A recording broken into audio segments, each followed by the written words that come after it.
Hmm. What weapon should I choose?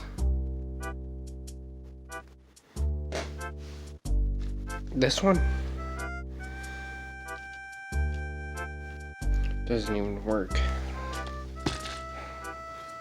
Maybe this one.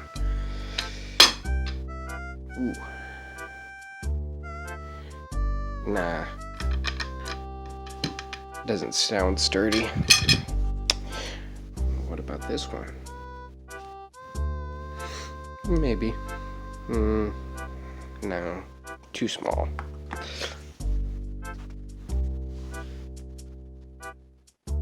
What about?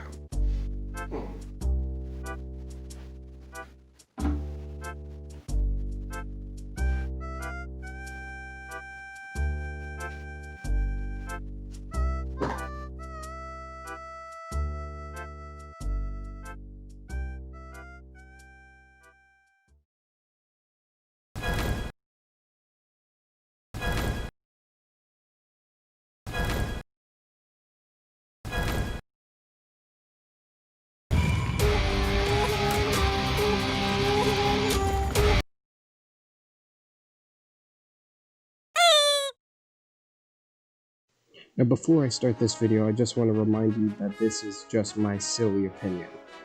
You might like other weapons that I personally do not like myself. Now that we got that out of the way, let's begin. To start on our list, the longsword. The longsword is a powerful weapon that does a bunch of flashy combos, and if you do enough damage, you'll fill up the spirit gauge that unleashes the flashiest attacks in this game. So flashy that I will compare them to flashbangs. Flashbang through the door!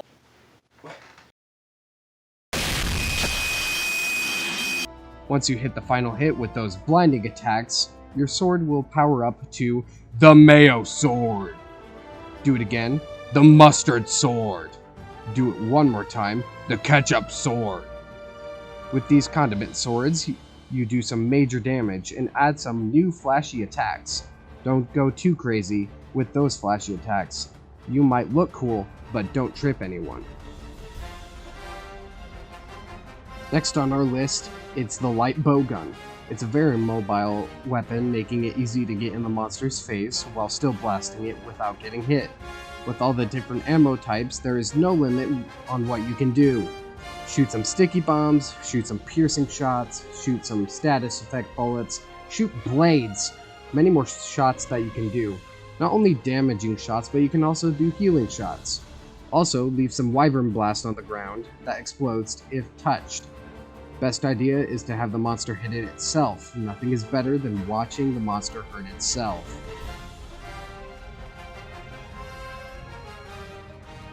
The insect glaive is mobile and has some power. By using your handy dandy insect, you can collect the blood of the monster to make yourself powerful. You can either extract ketchup, mustard, or mayo. With these extracts, you can perform more attacks, gain attack power, and boost your defense. The coolest part of this weapon is you are able to launch yourself into the air, making it easier to mount the monsters. Next on the list is a 2-for-1 package. The Switch Axe. The axe being more mobile, and the sword being more powerful. To use the sword mode, you must fill the gauge up first. Once the gauge has been filled at least past the bar, you can use sword mode. The sword does destructive elemental damage that can blow the horns off of Diablos. Use the elemental diffuse to create an explosion that is powerful enough to send you back to camp. Another 2-for-1 deal, the Charge Blade. Our first weapon that can block. During sword mode, you can block and charge up to 5 files. Once these files are full, you can store them in your shield to boost defense and give you stronger axe attacks. In axe mode, you can use filled up files to deal some major file damage. If you attack with axe mode when you have files, you deal file damage. And when you power up your shield first, you deal some extra axe and file damage. The lance is the tank of the weapons, able to take any hit from any monster. It is a solid brick wall. Not only is it a solid brick wall, but it has a stick to come with it. You can poke the monster while behind the wall. You are unstoppable! Not only can you poke it, but you can also run. This is a solid slab of titanium running towards your face. What are you gonna do? The gun lance is another tank. Just like the lance, it is a solid slab of unstoppable force. Sadly, you cannot run with it. However, you can blast the monster with some exploding force. Finish a combo and you can fire an explosive stick right into the monster's face. Be mindful, the shelling takes a lot of sharpness away, so sharpen often. It is a chunker. It is the great sword. It might be slow, but who cares? It does the most damage in the game. Charge the attacks to do stronger attacks, do wide attacks, bash the enemy with your shoulder, but the most powerful move in the game, the kick! Dealing so much damage, killing the monster instantly. Next, it is the hunting horn.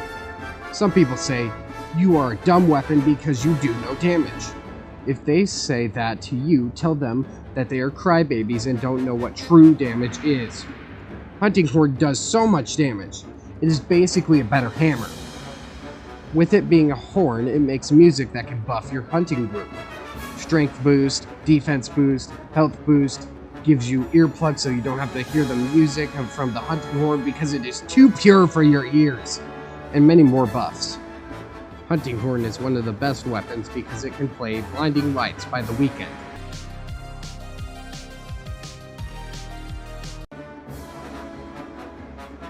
It's powerful. It's nimble. It's a titanium wall. It's the sword and shield.